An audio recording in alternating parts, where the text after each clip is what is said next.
thank you so much for being here. I'm so glad we get to do this. Me too. Yeah, like I love all of your work. I love obviously your TikTok. I'm always like, yes, girl, you know. And we've been connected for quite some time, like through when I did Haute Couture, like for a while. I feel like maybe almost a decade or something like that, like a pretty long time. Least. Yeah, I think it had to be even more than a decade ago, because I don't think my kids were just born, maybe like 10, 11 years ago. Because I remember reaching out to you when I found your Instagram, because I wanted to wear some pieces to go talk about shadow work on a show. And I needed something kind of like bold. And Yeah. I found you that way. Oh my God, that's crazy. Yeah, I mean, that was a whole other lifetime ago. I'm so glad that we stayed connected through all of that too. Me too. Yeah. So I, as we were just like chatting a little bit, you know, I had this call to do a podcast for a long time, but really didn't feel like it fit into like any particular niche. I do love chatting with people though. Like I love hearing people's stories. It's really, I wanted to talk to people who live unconventional lives, who live truly to their own beat of their own drum.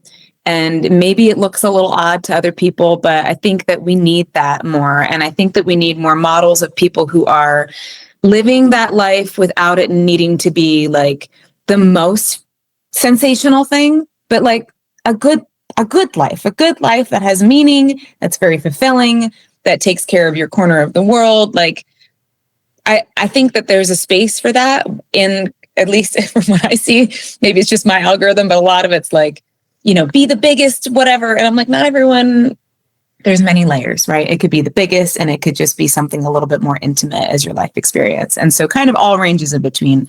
Wanting to share that with people, because I don't think that that's something that everybody gets. And I do feel, you know, that was something that I was grateful enough to have exposure to, and all the random things I've done in my life is to meet a lot of people with a lot of different life paths that showed me but maybe I could look at things a little differently. So that's kind of the impetus. That just made me think of my husband's grandmother. She was just one of those like South Philly Italian women. She was like the mayor. Everybody knew who she was. And she used to say something all the time. It was the squeaky wheel gets the grease. So the loudest voices are the ones that are heard all the time. So when you're in school and teachers are telling you, these are the careers you can have, it's like first responder, teacher, lawyer, doctor, and president. And like, that's all you got. You're choosing from one of those five, but that's not life. It's not like that at all. And that perpetuates in every area, where it's whoever the loudest voice is, whoever's the person who's making the most ruckus is the one who gets the attention. But I like this flip where it's like there's a quiet way to move through. And I think we're having this kind of soft girl era anyway, to move into spaces where it's like, do what you want. And that's a perfect way to live life too. And it doesn't have to be over the top. It can just be whatever feels good.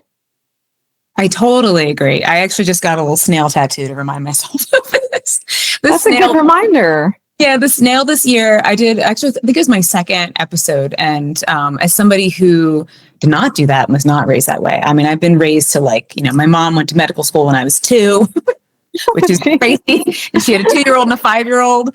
And she was just like, she is, you know, a force. And she's actually retired now. And it's fun. It's fun seeing her like embrace her like soft girl era now that she's retired. Yeah.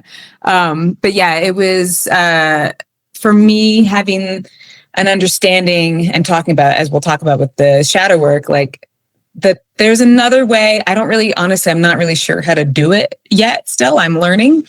But it's just been what, you know, has called so much, where it's like knowing, and I talk a lot about like elements, like knowing when to flow, and like knowing, you know, when water will destroy whatever it's in its path. And then also it'll flow around whatever in its path, like kind of depending on what you need. So I love that we are, as a culture, at least some of us, embracing something that is a slower pace, but intentionally slower, right? Like not, again, like I think our culture kind of goes like, well, be slow or be fast. And it's like, we're all of these things, you know. We're cyclical. We're whatever we feel like being whenever we feel like being it, if we let it happen. Right. Yeah. So let me like properly introduce you to everybody. We're just chatting. I feel like this is just going to be how our conversation goes. Welcome, everyone. Yeah, exactly. I mean, I know you from your shadow work, especially, and your therapy. So can you just tell everybody a little bit about how you got to this place and like what you're working on right now?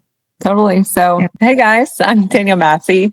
I was a licensed psychotherapist by trade. I did that for over a decade. A cancer diagnosis made me kind of change my entire life path. And I was teaching shadow work at Penn State before that and teaching it to my clients through therapy. And I had never done it myself.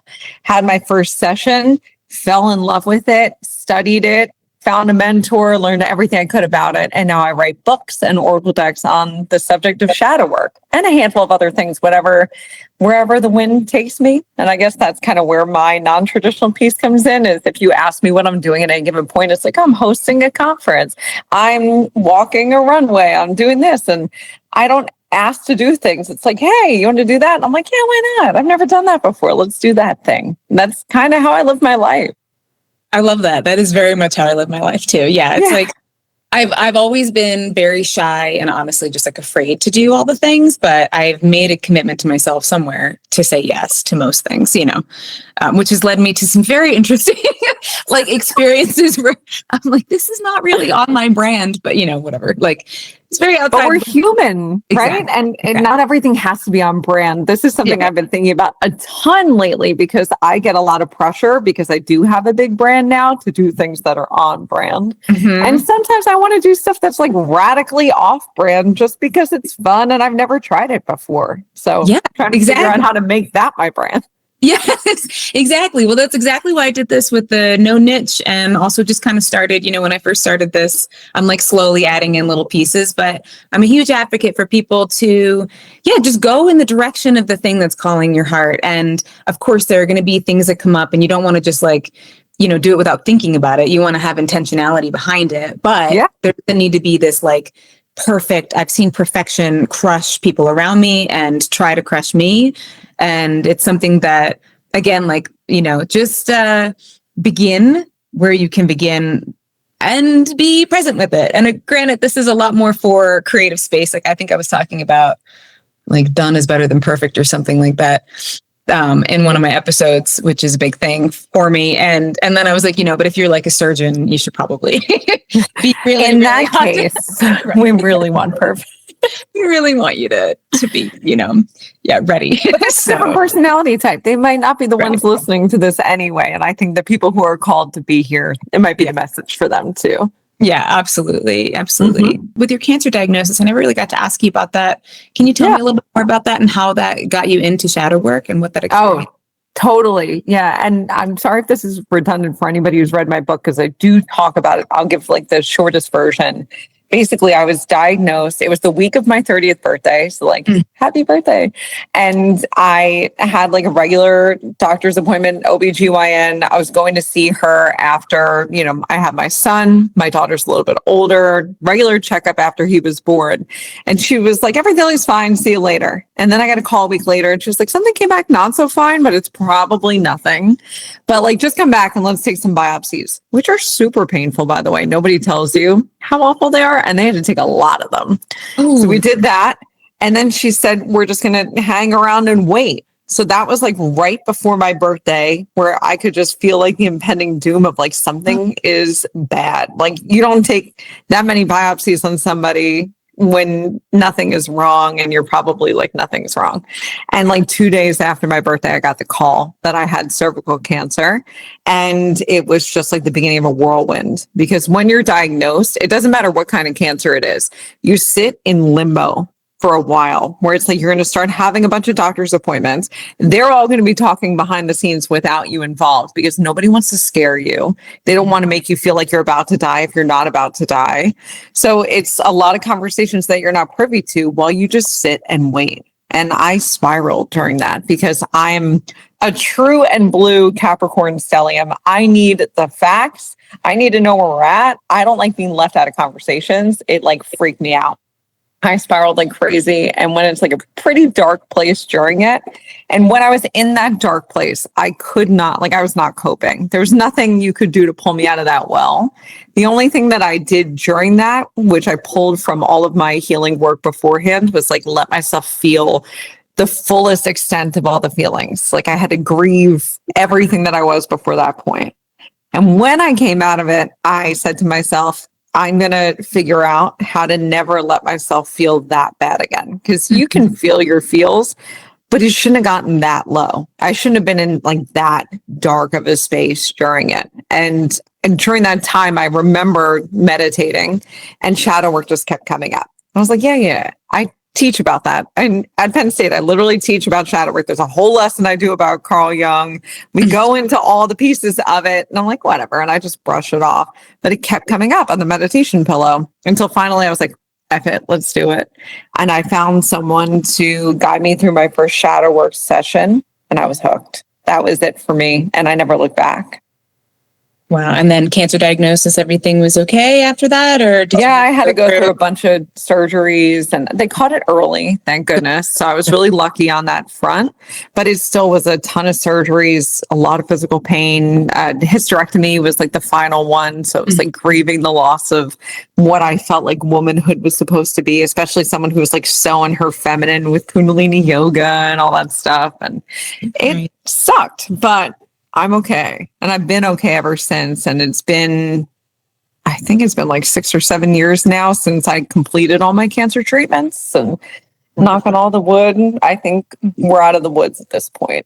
That is wonderful. That is so wonderful. And that must have been incredibly, incredibly tough. Like I can only imagine. Yeah, it was one of those things that like a dark night of the soul on steroids where I'd tell everyone I wouldn't wish it upon my worst enemy, but I am so glad that it happened to me because if it didn't, I'd still be sitting in my therapy office in Philly, seeing clients that as much as I love them, I didn't love that work. It never felt like it was enough. So it was the catalyst I needed to get me out of there and to do something that I otherwise never would have tried. And do you feel like that's something that is pretty universal? Like, do you feel that, let's say, like, we all have something, right, that shakes our world in that sense, and be varying degrees of those things. Do you feel that if you start to, this is totally me trying to like manage the universe, right? Like, well, if I do, if I'm really good about my shadow work, and really present, then the shaking up doesn't always have to be so aggressive, right? Yes, I do believe that. And I believe that to be true for a lot of reasons, but one of them is backed in science. I went to school for cognitive neuroscience and psychology. And as we talked about the brain during those courses, one of the things that came up a lot is that people do not want to change. And we are so hell-bent against change. And it's because of the brain. The brain likes running us at our status quo. It likes keeping us in the same place as much as possible, because if we do predictable things, we get predictable outcomes. And when we do things that are outside of the brain's comfort zone, there's no roadmap for what that's going to look like and the impact it will have on our entire neurological system. So the brain sends out warning signs, trying to get us to move away from the scary unknown things. And when we have those intuitive hits to do something bigger, to try something unconventional, the brain is not considering whether or not it's better for you. The brain is considering whether or not there is a known pathway. So when you've done shadow work or neurological work of any kind, whether it's like the somatic stuff, if it's Kundalini, if it's a ton of Reiki, if it's all your journaling, whatever it is, when the brain sends out those warning signs, you've done enough work on yourself to have the warning sign come in at a lesser degree, where it feels like it's like kind of giving you a scolding, but it's not screaming at you. And you can talk back to yourself and kind of go, I hear you, but I'm going to do this anyway. So yeah, I think all these healing modalities can help with that massively. Mm-hmm. And I think the generation of people who are coming up now are going to have a much easier time with that, because I feel like millennials are so traumatized. There's so much that's happened. So many dark nights of the soul, so many horrible things that we actually are almost too comfortable with trauma and we're used to it. Yes, girl. Oh my God. Yes. I mean, that's especially coming from you and all your expertise. It's really nice to hear you say that. It's very like validating. And I'm sure people listening are like, you know what? Thanks. I really just needed that to be acknowledged. I think and I think societally speaking, everybody, you know, we see so much happening right now. And yeah, it's like everybody is really going through it. And it's kind of unspoken in a lot of ways. And we're all just like putting out little social media things like, Are you guys good? Yeah. How's everyone? Okay. Yeah. And I mean, the amount, like personally, the amount of growth from, you know, all the things that I've experienced in my life and having chronic health issues and stuff like that, that really shifted my life path as well. And then all of the world. But like you said, I wouldn't wish it on anybody. And I'm grateful. I'm so grateful. I'm somebody that I'm proud of, and somebody that I can trust myself to show up for myself even when things get really tough. And that wasn't something that I started with. And I think that's the invitation, right? You know, is to go through something and, you know, I've seen many times people will fold and that's it, or they go through a thing and they rise. And granted, we have those options. They keep coming up. We have those opportunities to fold and rise over and over and over again. But I find when we take the constructs of life out and just go to like the meaning of life, I really love Viktor Frankl so much. And when I was going through like the hardest times, and granted, I was for sure using some of this just to cope with things I shouldn't be coping with. However, it did teach me a way of thinking that also helped me to find joy and presence in my life. And really it was, if nothing changes, right? Like if I can't change anything about my circumstances, this is before my relationship now, but my, you know, relationship, my home, my life, my everything, whatever, my health, everything, you know, how can I find meaning and happiness and some joy in this? How can I find that, you know, because there is a way to find it. It's not going to look what I like what I thought it would look like. But it really shifted me so much to be able to walk through times in my life that I didn't feel like walking through, you know, that I just felt like crumbling, and just kept that sentiment in mind. Like, how do I find my peace here? In some way, it might be chaos all around me, but is there some way I can find just a little bit of peace, which is one of the reasons I walk in nature all the time. That's my church. So, you know, so grounding. Yeah. We just said before this, when you and I were talking before we began about how our religion is hugging trees, there's a truth to that, because it's so grounding. Mm-hmm. I think when we look back at old philosophers and the people who came before us, the sentiments that existed then are still existing now. And we might change the wording around so much of this, but when we're present with ourselves and when we can find gratitude in the day to day, and we're not worried about what's to come, and we're not harping on the stuff that's in the past, we feel better. And there is a neurological component to that. When we're focused on the future, that's anxiety, and that's the brain trying to figure out all the different outcomes that could emerge for you. And 99% of them will not come to pass. But if your brain feels like it can sit in each one of those moments for a little while, it becomes predictable and known. So it's calming for the nervous system, theoretically, but not in actuality. And the rumination on the past is replaying all the old things. It's like a cycle or a loop that keeps going on repeatedly. And you get stuck in the past and it feels like you can't move forward. And most of us, not everybody, and hopefully not you and I, but sometimes we go into those spaces more readily.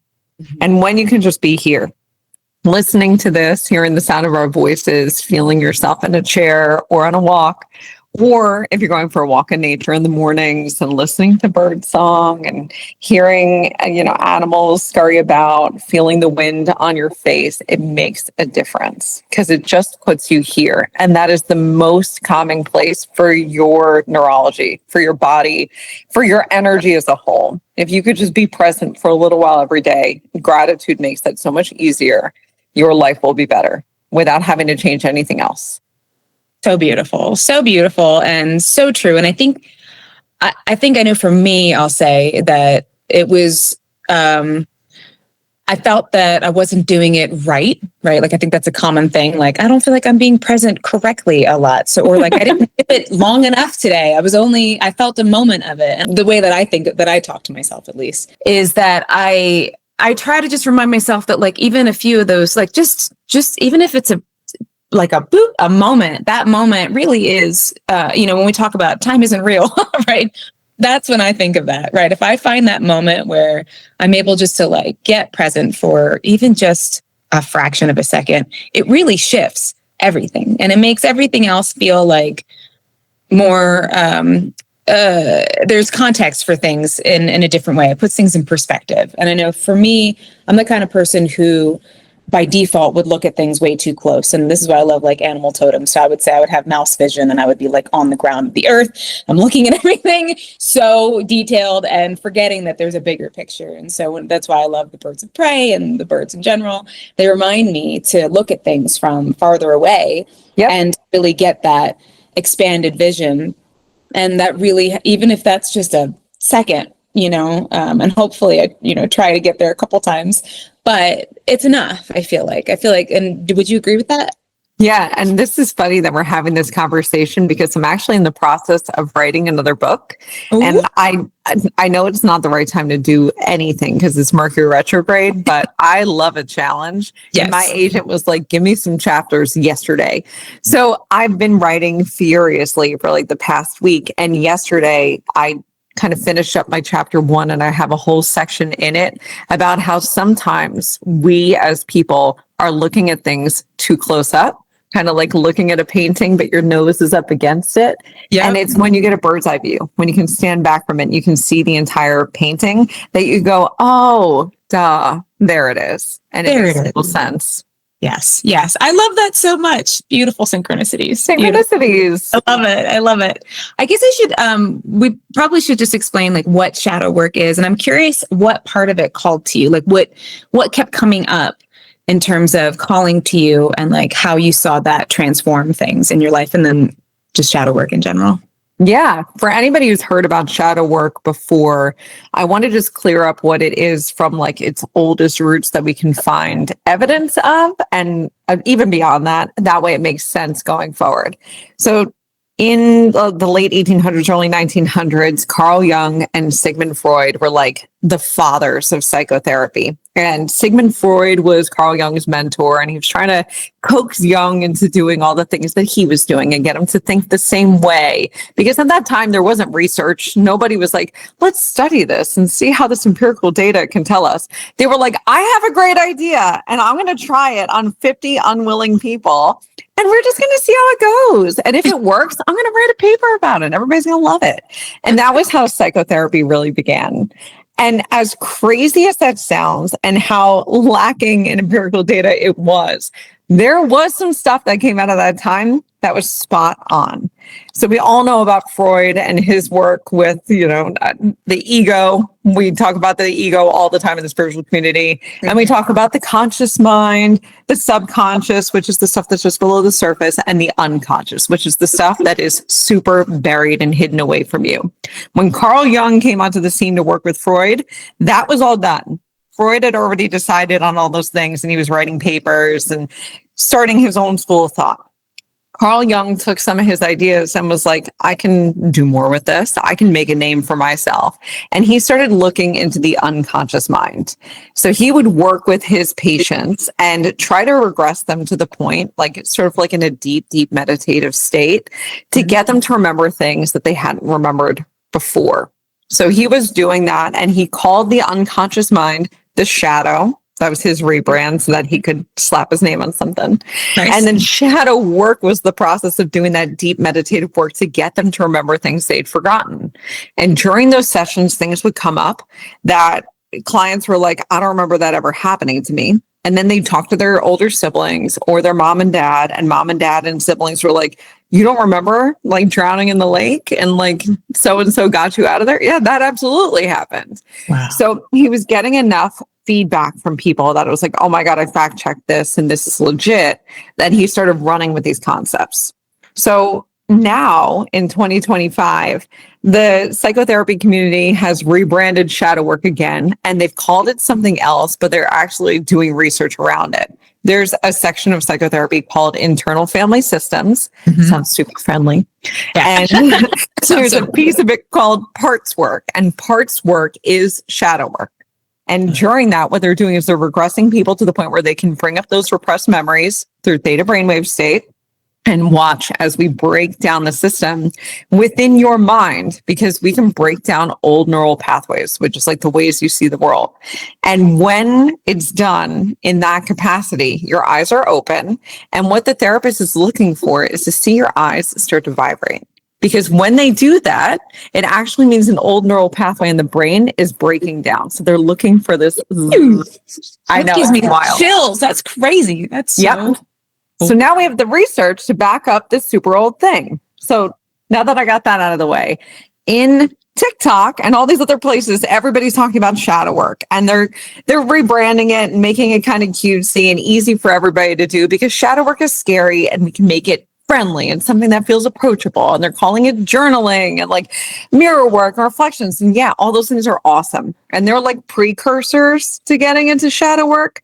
But by definition, shadow work is being in that deep meditative state so that you can access unconscious memories when you're in theta.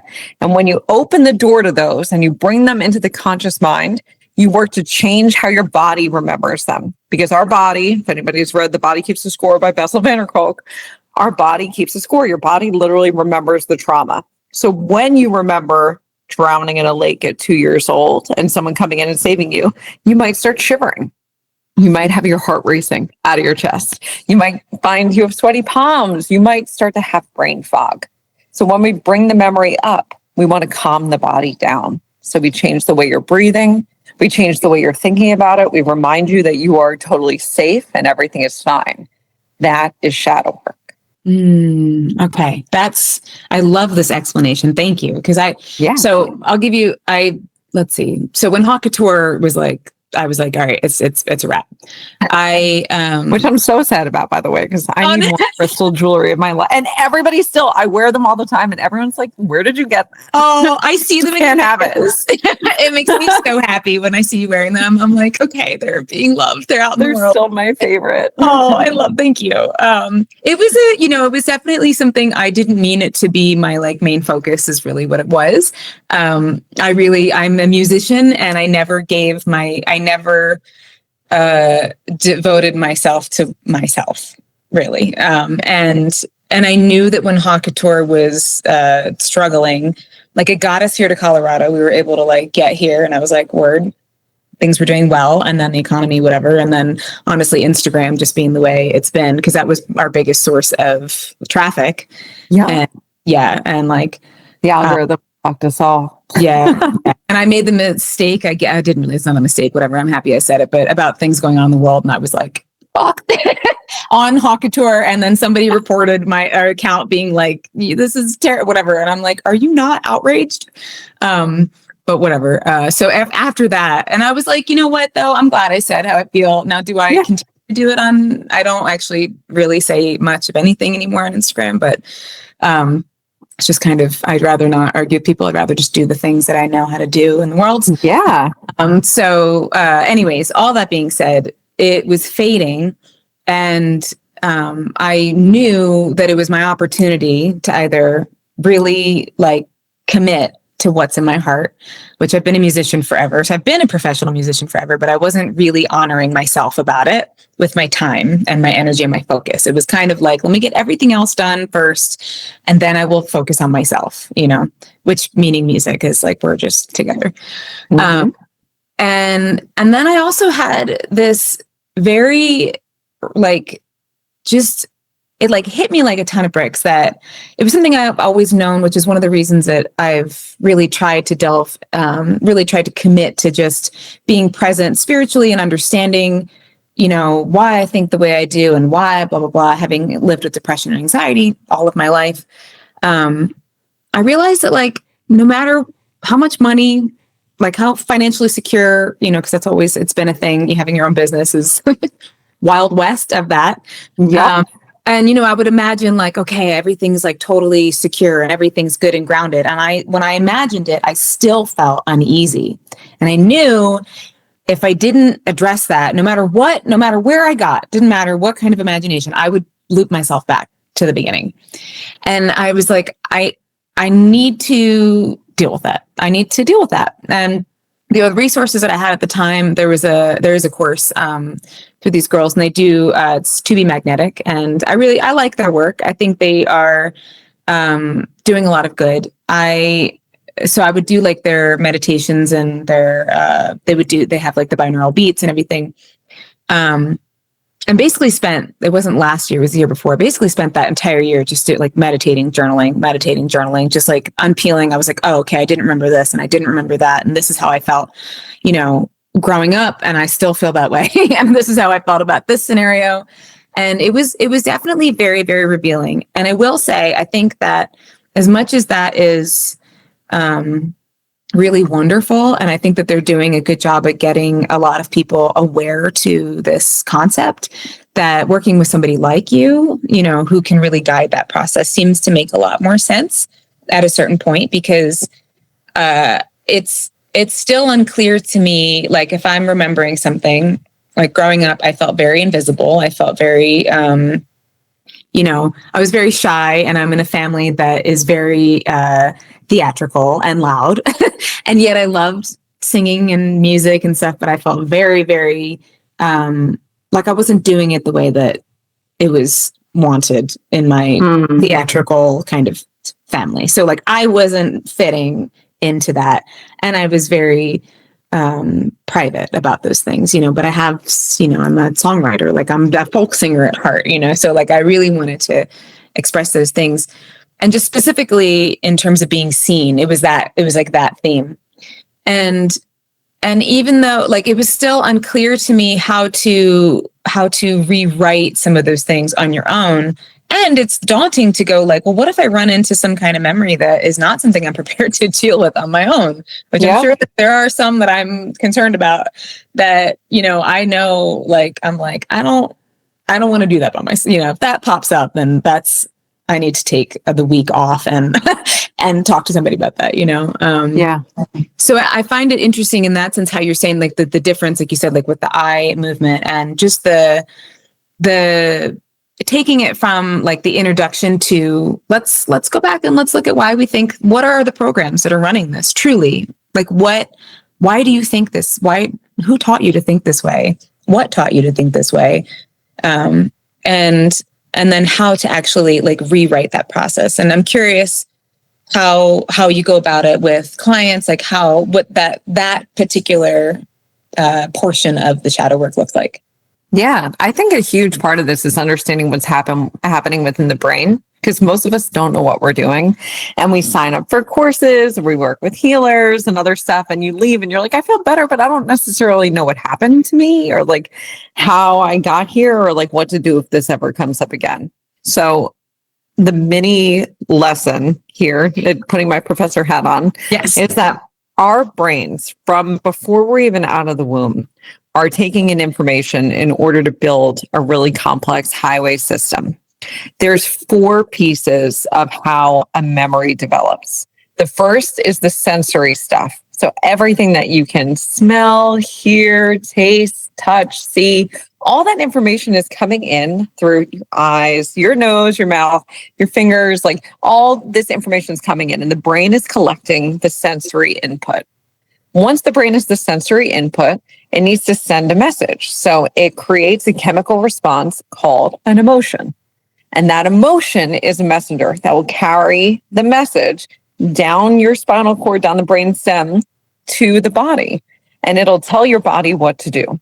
So if you experience something that's sensory, that's like when you're walking in the wintertime in the Northeast and you smell like logs on the fire and like pine and all that stuff, you're taking in the sensory stuff. Maybe it's dark outside and all that information is coming in and it's telling the brain, feel something. The emotion that pops up is peace, it's calm, it's nostalgia. It sends a message down to the body. That chemical reaction sends alerts to your body to say, let the heartbeat slow down, Let's change the breathing to be slower. Let's create a different response. We can actually take away all the energy from like the normal processes and send them into healing. So we can let our body start to restore during this moment because there's nothing that needs attention. Once that physical reaction happens, then the last piece is that the body will send a message back to the brain to be like, it's good. We like this. So it'll send a chemical reaction back through what's called the enteric nervous system. This is your gut reaction. This is what people talk about all the time. Your gut, your stomach has chemicals moving around within it that will send a message back up to the brain in the form of a thought, and it'll close out the loop. So it's your senses, it's your emotions, it's your physical reactions, and it's your thoughts. That's how memories are formed. And every second of every day of your life, and even before when you're in the womb, you've been having this happen.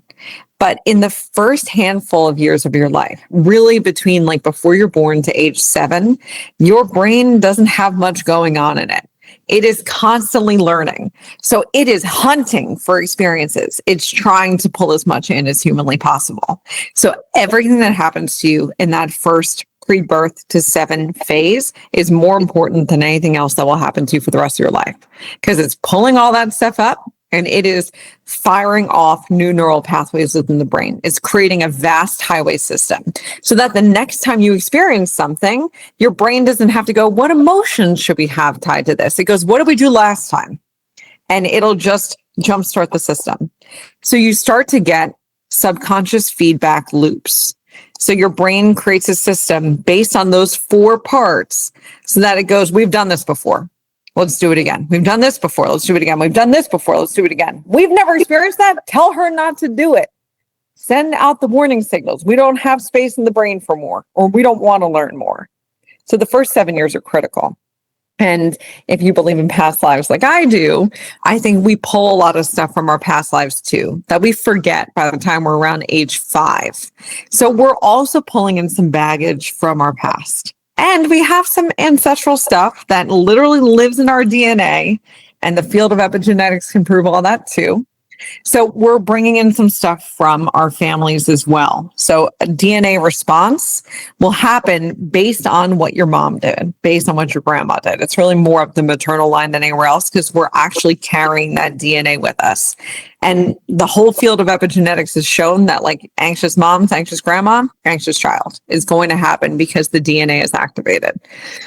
So that's the very elongated version of how this happens. So when you're doing shadow work and something comes up for you, like let's say you're doing it on your own, you YouTube a video and you're like, I'm going to do my shadow work, and some shit comes up and your whole body is like, like this is real, this is happening. You have to know that you can interrupt that feedback loop. You can change it. So you need to know the 4 parts: the senses, the emotions, the physical reactions, and the thoughts. Pick one. It doesn't matter which one, but if you can change one of those 4, you are literally severing a system that your brain has created for you, and that'll break down a neural pathway. So if you've ever heard anybody say it takes like 21 days to break a habit, you don't even have to remember things that are unconscious to do this, because you can just choose something else over and over again. And when you make a different choice or you have a different thought, then you're severing an old neural pathway. And after 21 days, the brain kind of fizzles it out. It's like, fine, we'll let it go. Shadow work is just faster because when you know the origin, it's easier to interrupt.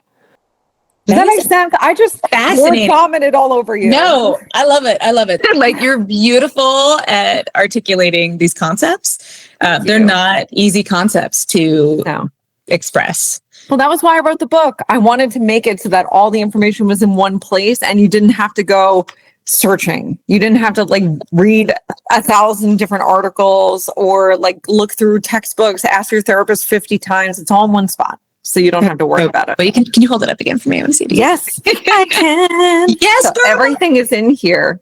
And actually, while I have this up, right? It's baby. It's the baby version. The shadow work exciting. Deck. So when does the deck come out?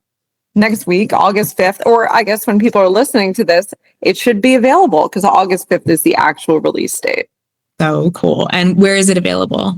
Everywhere. So Barnes and Nobles, Target, some anthropologies will carry it, Walmart, anywhere that you can buy books, and a lot of your local witchy shops carry it. I always get tagged in posts from random places, especially around like shadowwork season, which is like Yes. September to December, where it's like displays in the front of the store and the books up there. So Yes. that's I should connect you with Jackie from Prana House. I don't know if you guys are connected at all, but we are. Yeah, she would absolutely. She would love your work. So yeah, Amazing. that is so exciting. So with the shadow work deck, and I remember to go back because I have other questions for you or other thoughts. You were talking about past lives, so I'll come back to that. But I'm curious about with your deck. So how does it work? Yeah. So the shadow work deck is meant to be like the beginning phase for people, where it's like you're dipping your toes into shadow work. You haven't done it all yet. Or if you have done the deeper stuff, just to kind of keep yourself regulated all the time. The deck itself, when you open up the box, has your typical guidebook in it that everybody always has with, every card has the guidebook saying prompt understandings that you know exactly what it is that you're pulling. But something that we did different that the publishing house is super excited about is actually put a workbook in here too. So that it's not like everybody was obsessed with that shadow work journal that came out a year or two ago. And I was so grateful that came out because my book sales skyrocketed. So thank you so much to that author. But there's no explanation of what to do and why it matters in there, which is how I think people were finding the book. So the workbook is for anybody who's looking to like take it another step and have some guided prompts to take you through. This book is full of stuff I did with my therapy clients. So for like any specific thing that you have, whether it's like an ancestral trauma, behavior that you need to let go of, they're all in here. And you can do them with or without the cards, but they're each tied to a specific card. So if you pull one, you could use it for that. And then otherwise, it's like a normal Oracle deck where you got your cards. I give you in the guidebook some example ways that you can pull them. But you could just pull one and see what feels right at any given point. So one that I just pulled now that we'll say is for the people who are listening to this is the safety card, which I love. We had an amazing artist do all the artwork for it. So this says create boundaries and healing opportunities, which I feel like is such a big theme right now. We all need boundaries and we all need to feel good about holding to those boundaries because the people in our life who benefit from us not having them, they get kind of pissed off when we make them. I know. And I think that first of all, that is beautiful. I love that so much. Congratulations. Thank you. Really beautiful work. And I know I think Oracle decks were definitely one of my big gateways, and actually brings me back to the past lives things. One of my big gateways, a lot of this many, many years ago, back when Doreen Virtue was still doing Oracle cards. And like 20 some years ago or something like that, my sister was gifted a Oracle deck by somebody, and we were like, is this? It was like this imagine, it was like fairies and angels. Yes. We're like, oh my God. But I find them to be so helpful in the sense that, I still have, I have my window cell is filled with all of my, cards, and some of them, the rest of them, the ones that can fit.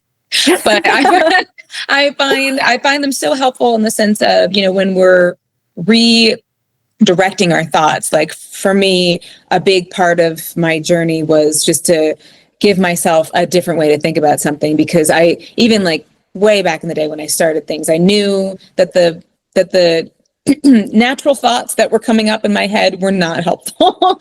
And I was like, all right, how else can I think about this? Give me another way to reframe this so that I'm not stuck in a cycle. And so I just think that they're so wonderful. They're so powerful, especially when you really sit and just go, tell me what I need to know, which is usually my prompt is, tell me what I need to know right now. Me too. Yeah. What is it I need to know right now? Right. Yeah. I find that to be really helpful. Sometimes if I'm doing tarot, I'll do it like, a 3-card pull to kind of tell me a little story to kind of interpret it that way. I think with tarot, it's like a little bit, or tarot, however, it's a little bit more useful when you do it that way, because there is kind of a story arc going through. But with Oracle cards, I feel it to be just one of the best ways to quickly cut to the chase of, what do I need to know right now? How can I think about this differently? Who can I call on? What energy within myself and the trees and, the angels? Yes. And all that. Like, how can I reframe this and shift things? So I'll definitely be getting your deck. That's awesome. That's I'm awesome. excited to hear what you think. I feel like Yeah. in the beginning, you don't really know where to start.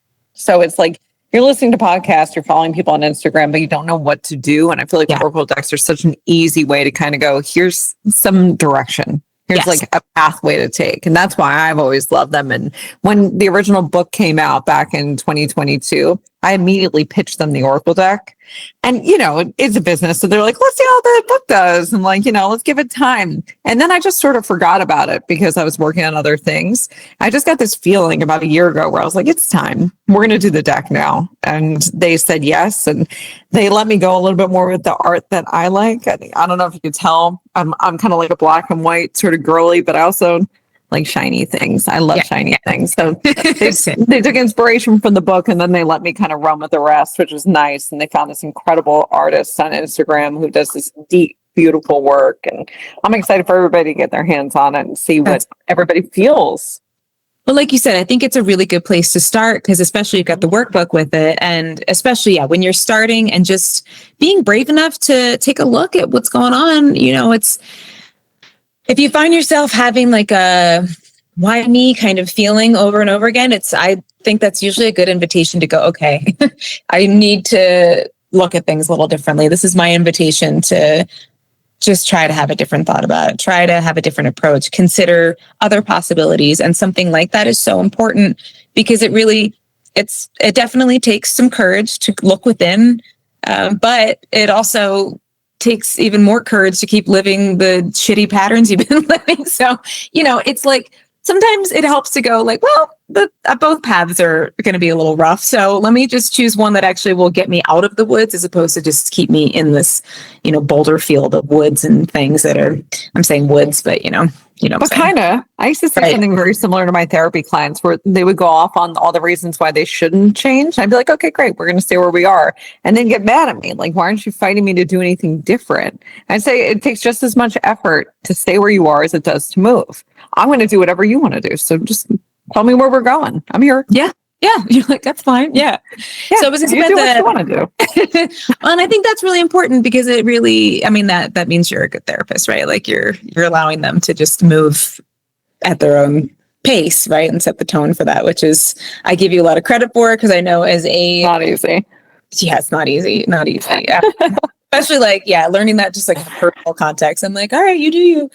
I am just here to be a good vibe. And you let me know some extra input. And, but you know, you were saying about the past lives, and I was thinking about, you have probably familiar with Brian Weiss and Many Lives, Many Masters. He was my gateway drug back when I was a teenager. Yeah. Same. So I wanted to share that with you because I think you'll appreciate this. So my dad, and we can talk about, like I was saying, I was raised Catholic, and like on my mom's side, and granted, she was in medical school, so we really didn't go to church that often, which every time she was not, she was like, we're going to church, and we'd be like, oh, and I went to Catholic school though. So it was like very much a presence, and we can come back to that. But my dad was raised, I think, Protestant, and he was always, you know, I had an existential crisis at 4 years old or so about, I think it was after he showed us Temple of Doom, Indiana Jones. I'm pretty sure I was Great movie. 5. I got my dad showing that movie way too young. I have a vivid memory of the dude holding the heart as it was beating, and that will never get out of my head. Yes, that's exactly. So, and I teased him later when I was older. I was like, excuse, because he was like, you know, Mr. Mom. I was like, did you just want to see Indiana Jones? And you were like, they'll be fine. And he just started laughing. I was like, cool. Yes. I have trauma from that still. And I mean, I love, you know, I don't watch Temple of Doom usually because it does still upset me, but we just watched all the other Indiana Joneses recently. But you know, it might be good shadow work to watch it and calm your body while you do it. I know. I probably should. I did it. While you breathe slowly, you meditate your way through those scenes. You change how your body reminds itself of it, and you interrupt that subconscious feedback loop. Boom. Thanks. Okay. All right. I'll tell my man. I'll be like, listen, we're going to do some shadow work. He'll be like, all right, let's go, babe. Let's go. So my dad, so I guess 2 stories with it. We watched that, and then I remember going to bed, and I had the most, I had a legit existential crisis as a child, like as a little one going, oh my God, one day I'm going to die. And what does that mean? And I remember looking at my headboard, and it was, I might as well have taken like a bunch of mushrooms or something as a 4-year-old. I was just like, what the fuck is going on? Although I would have felt happier, but I was terrified. And I ran downstairs and I was like, Dad, I'm going to die. And I loved his, granted, I still have these, oh my God, I'm going to die in the middle of the night things that happen ever since then. Like just a very visceral thing that I will need to do my shadow work with Temple of There's a neural pathway tied to that. Oh my God. Yeah. I need to, because it's not something that I'm as in my waking, it's really only when I wake up in the middle of the night and I'm like, well, those are the circumstances, the sensory pieces of it, the emotions, the physical, like literally physically touching your bed, like all those pieces put together creates the scenario that you were in when you were 4. Wow. Interrupted, and you change it for good. All right, I'm going to work on that because it's not my favorite thing that happens. So my dad, I went down, I talked to him, and he gave me, he's like probably feeling bad that first of all, he traumatized his child and that what to say to that, right? Like that we're all going to die. And then he went through every religion that he could like think of, basically, and every faith that he could think of. And he gave me examples of what everybody says. He's like, well, some people, he was like, and I remember he told me about how with the Hindus, it's like the highest evolution is you become a cow. And I was like, perfect. I love that. I would love to become a cow. I was like, that sounds great. That sounds like a good plan. Thank you. I feel a little bit better. And so that's kind of, he thinks outside the box in that way. And cut to when we were teenagers and in high school. And Allie and I, who've always just been interested in, everything mystical, found there was a book on the table, and it was Many Lives, Many Masters. And we're like, what is this? And we're like, this is Dad's book. This is so cool. So we read it. We were, all in after that, because talking about the regressions and how his client just does these regressions and then ends up back in a totally different life. Heals that a farm in the 1600s. Yeah. Nowhere is a small boy, even though it's a woman. Yeah. Like it was and then she would just have these memories, and then he would work her through it. And then she would be a little bit more healed and a little bit more healed. And it was absolutely fascinating. Send me keys. I don't know if he wants to get out. I told you they love shadow work. They're listening. I know. Going, yes. Lives. Tell us about your past lives. Yeah. Yeah. So you're right, bud. So we really just like started on a journey then, I love his meditation for sleep for me, actually, even though it's past life regression. I love his like walk through to relax the body. That was like when I used to have really a lot of sleep issues, especially during Lyme disease, heavy concentration. I would listen to that because it was really good at just kind of like walking through. Yeah. So it turns out, we thought this whole time that it was my dad's book. We actually don't know where it came from. So really? Yeah, we talked to my dad about it a couple years ago, and he was like, no, he's like, one night he's like, I don't know, you girls were out and Mom was working, and it was like storming or something, like it was a spooky night. And he goes, this book was on the table. I don't know where it came from. And I thought it was your guys' book. So he thought it was our book. We thought it was his book. We have no idea where. Oh, I got goosebumps. So for all of us, cool. It really just like set a path for our own journeys in that sense. And for anybody who's listening, it's Many Lives, Many Masters is, I think, his first book, but it's by Dr. Brian Weiss. Brian Weiss. Yeah. He's just awesome. I just still love his work. I find his voice to be incredibly soothing for sleep, at least. So as well. Well, yeah. I also find a lot of therapists have kind of gone along the same pathway. So now that I'm becoming known for the book Shadow Work, I still go to psychotherapy conferences. I need to get my continuing ed credit so I can still be a licensed psychotherapist.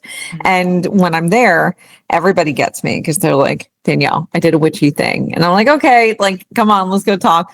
And it usually starts with, I was doing an EMDR session with someone. I was doing parts work. I was doing hypnotherapy because you can be certified to be a hypnotherapist. And when I was doing it, I accidentally brought someone to a past life. And it happens all the time because once that door to the unconscious mind is open, everything is in there. And whatever needs to come up to the surface, it's ripe for the taking. So it's like, choose what you want. It's right there. And whatever is the most healing for you in that moment is what the brain's going to show you. So if it's something from a past life, that will be what you experience. It's right there. Our brains don't forget anything. Every license plate you've ever seen that you just walked past, looked at, and looked away, it's stored in there somewhere. We just don't need to recall all that information all the time. So we have working memory stores. So that short-term memory that you have, the information that you're pulling from regularly, that's what you're thinking about. And the rest gets dumped into the unconscious mind. And it can feel like it's overflowing, but it's there. Wow, that's super, super interesting. I love hearing that actually happens regularly because that's not something most people would know, right? Like, no, and all the therapists who have been trained, or it's like, I went to Columbia for like, and this happened and I don't know what to think because I'm devout in my religion, or like, I don't believe in this stuff, yet it was so clear and it came through and it helped that client massively.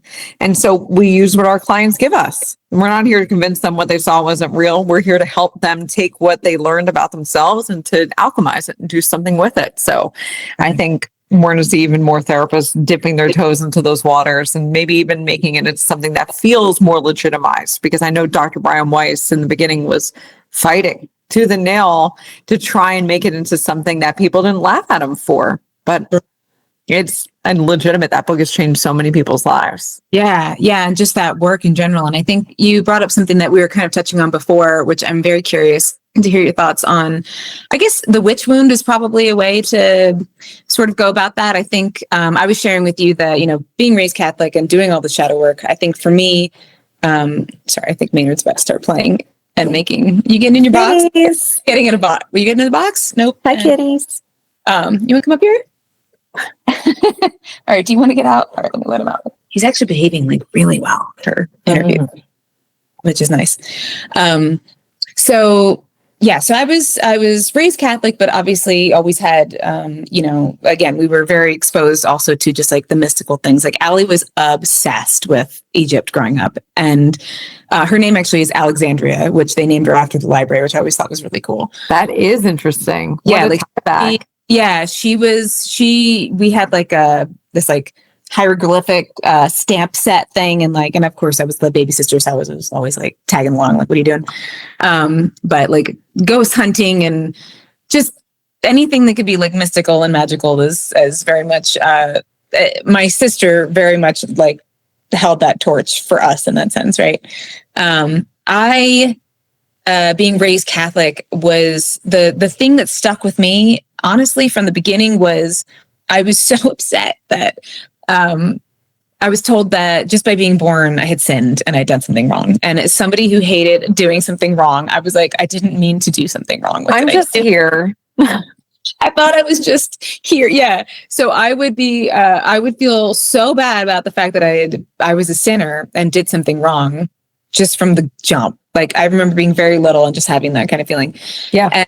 And so that really, saying as I was doing the shadow work and living out here in Colorado Springs, it is incredibly Christian here and in a different way. It's been very, it's like a hippie Christian way, because my best friend is from Colorado Springs. Oh, really? Every time I go out there, we always hike the Mountain to Incline and we hang out with everybody. And it's like hippie dippy. Yeah. Kind of. Yeah. Even though it's Christian. Yeah. And it's funny being from the East Coast, like I know most everybody of our community here is very Christian in a way that if it was an East Coast vibe, and, I love you all, whatever. I don't have any, it's just the way that it was for me.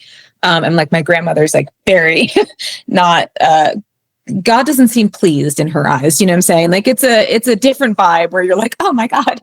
And out here, God's love, man. So yeah, like you do you, I support, Jesus, and it's all this vibe that is so positive that I'm so happy that is the vibe here. Everyone is so loving and supportive and nice and encouraging and has a really uplifted way of thinking about things through challenges. I've seen people go through plenty of very hard challenges and have this buoyant faith that I really love. And I think it's been healing in the sense of growing up around such a different vibe of like go and, I went to an all-girls school and then we had to do confession with some random priest dude in some weird room to be like, I'm like, I don't know you. I don't want to talk to you about myself. And, like, what have you done wrong? I'm like, I don't know, God. Yeah. Talk to you.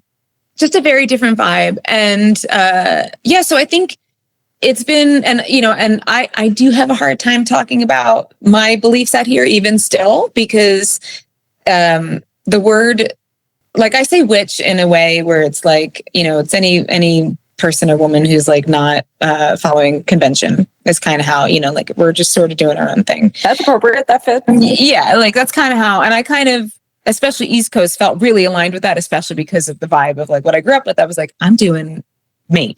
I have a very deep spiritual journey that is my own, and that's what works for me. It's I'm very slow to talk about it out here because for me, it's really, nature is my church, and it's a very, if I was going to say I was anything, I'm probably Dallas, honestly, like I'm like, whatever the vibe of the Wu Wei and nature and that resonates mostly with me. It's just an interesting thing. I think I'm curious about, because I feel like that witch wound shows up past lives, ancestral, culturally, in so many ways. And I don't know. I'm curious how you see that come up with your client work. Yeah, totally. I think I had an unconventional childhood that my mom is Jewish and she grew up in a very Jewish community in Queens, New York, and was at synagogue all the time.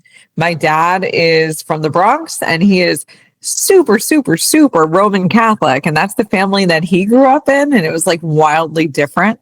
And the one piece of the puzzle that makes this really fun is that my grandmother was a spiritual healer. So my Italian grandmother, who was like super devout Roman Catholic, was doing energy healings on people and dealing with past lives and all this stuff in the Bronx in the 50s, 60s, 70s, and 80s. My dad, we have very similar. Yeah. Yeah. And it kind of gives you another perspective, and it changed the way that he saw things too, but it actually made him afraid of it because he was going to an all boys Catholic school in the Bronx at a time where the nuns were running the show.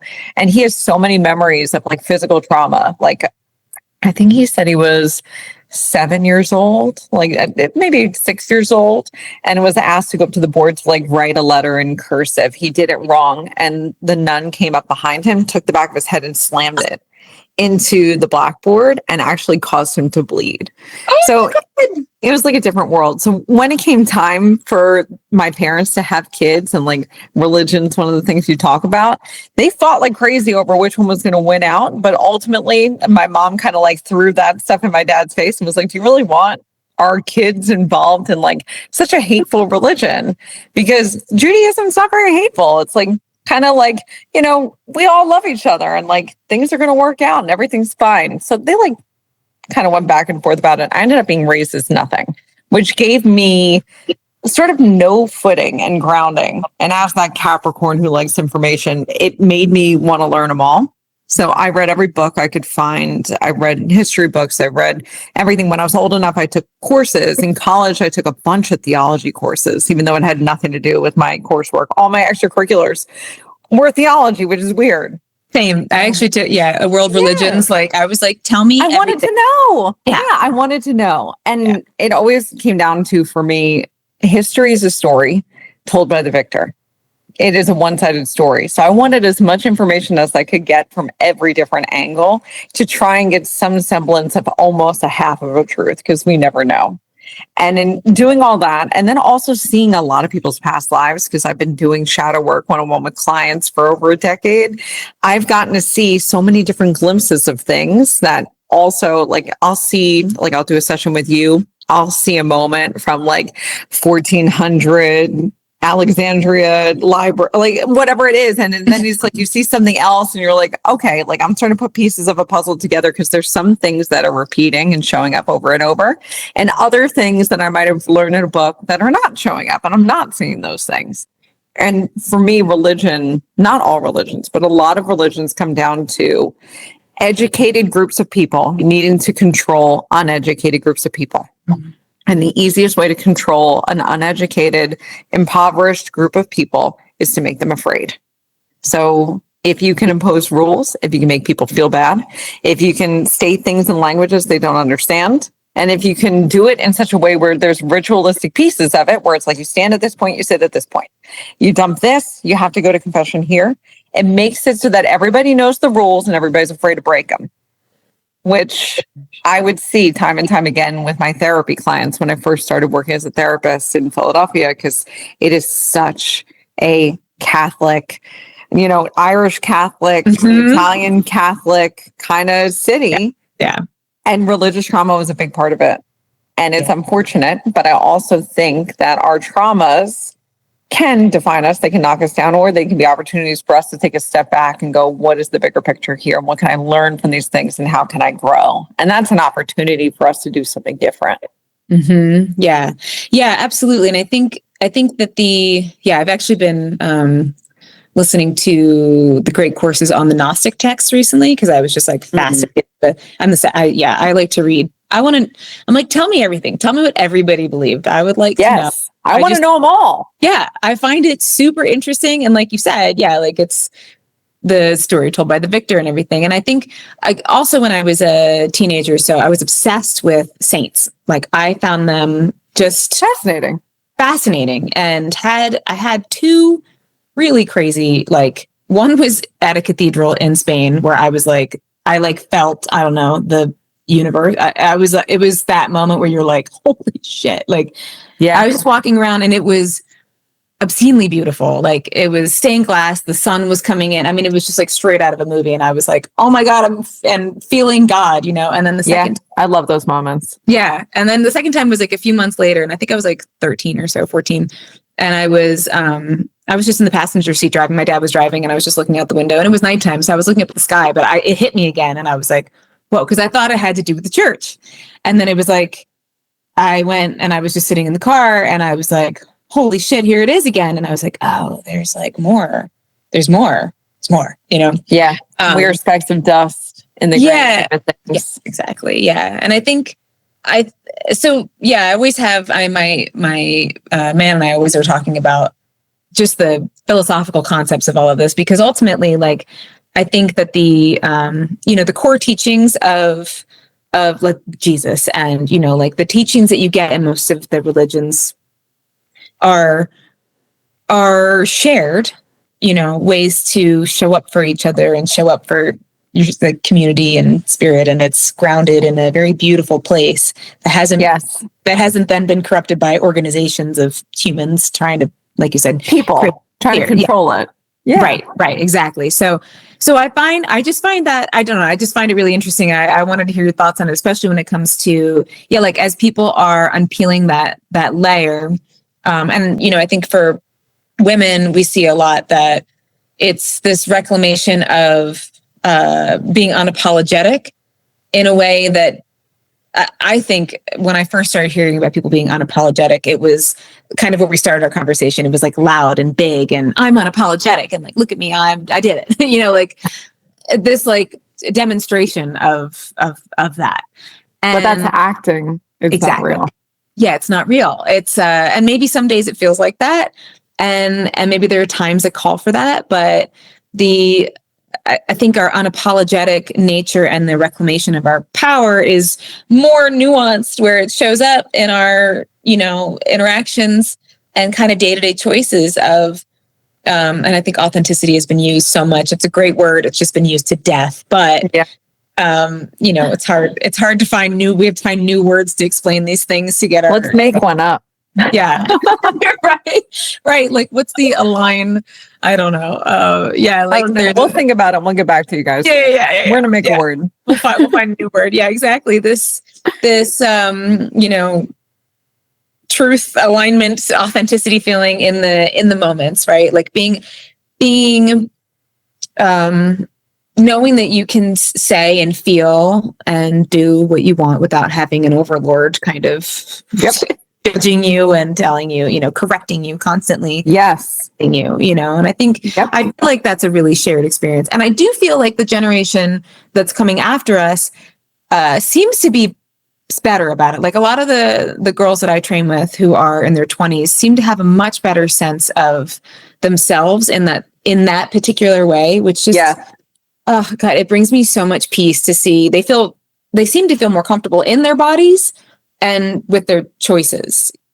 1,000%. I see it all the time. My daughter had an experience yesterday that she told me about that I like took a step back and was like, crushing this parenting thing. Like our generation is doing better for the generations that come after us. But I think so much of that, as we were talking about the witch wounds and like hinting at this idea that things are about control and power and how to keep certain groups down, the awareness of that and what social media has done for us in the past 10 years is make it so that voices that haven't been heard historically are getting heard loud and clear.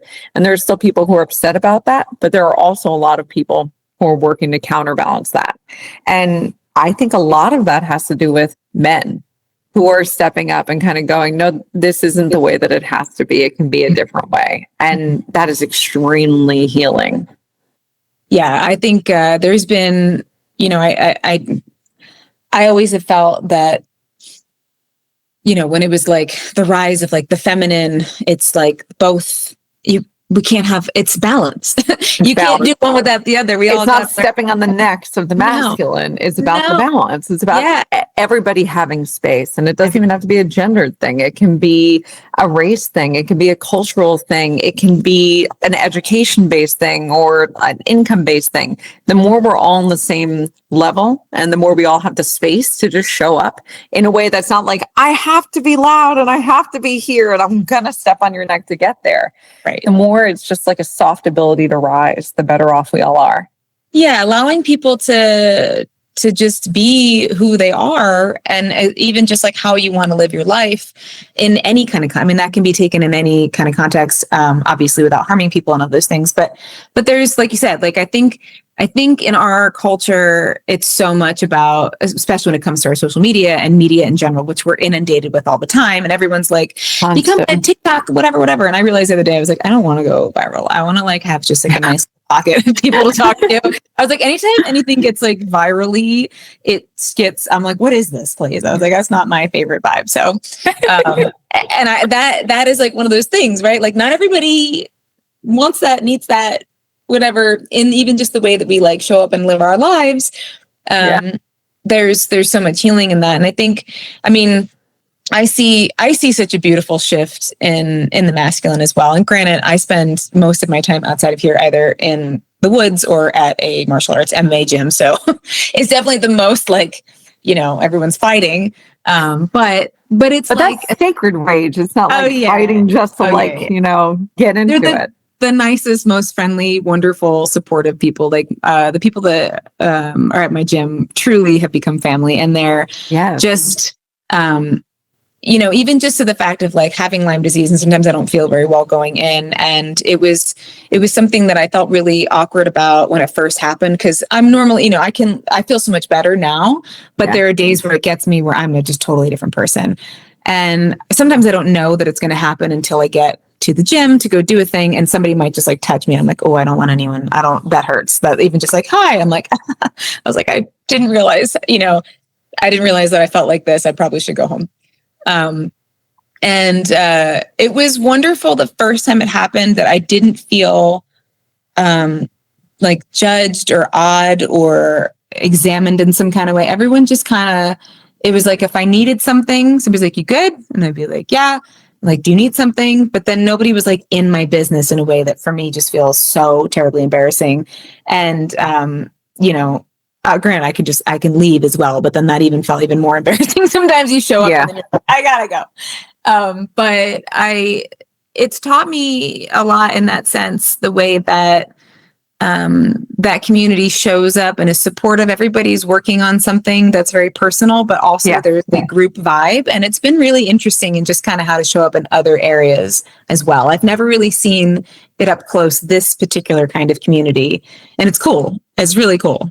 Yeah, that's amazing. And I hear that from a lot of people. My husband has done some like BJJ in the past and felt that way at his gym.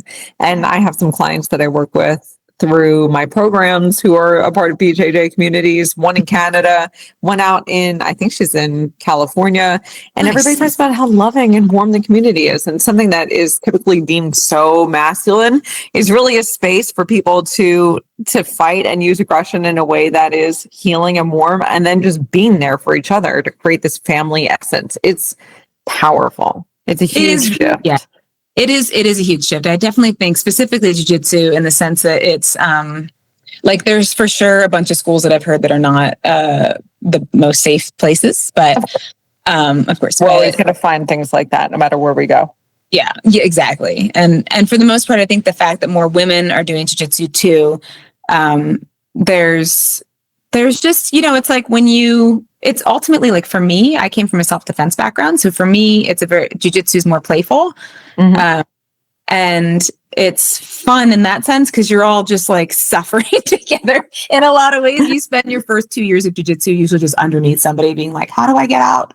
And and that's a spiritual journey in itself. Plus you're basically learning a physical language. And it's beautiful because you're just I actually jokingly, but not jokingly, will be like namaste to people after a roll a lot because it is like, I get what you're going. I get that this is tough. I understand that you feel like I know I've been there where you're just like, I don't know what the fuck is going on. I don't know how to get out from this thing. I thought I remembered all of these things. And when it taught me so much about how to learn too, because you just show up and talk about like rewriting pathways. You just allow yourself to absorb as much as you can. I always suggest to my students to have micro wins. So for instance, like grip placement and where your foot is, like little things. I remembered to grab this specific area on their wrists today. Yay, I did it. And that's just leave it at that.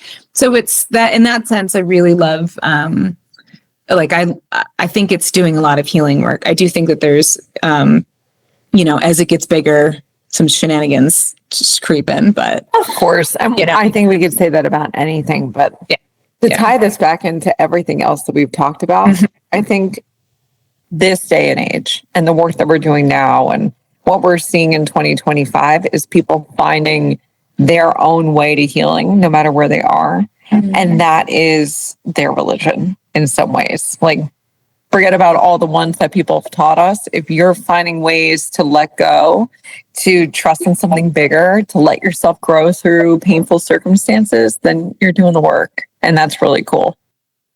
That's so beautiful. You just put that so beautifully. I wanted to just read this little quote that you have on your website that I love so much. Is, don't be afraid of your shadow, be inspired by it, because within the darkest corners of your soul, you find yourself.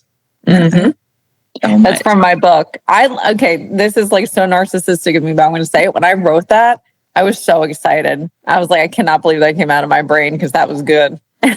Yeah, I was like, that was beautiful. I would talk about a lot with Hakutor because I always would have this podcast voice coming out, but it wasn't for it.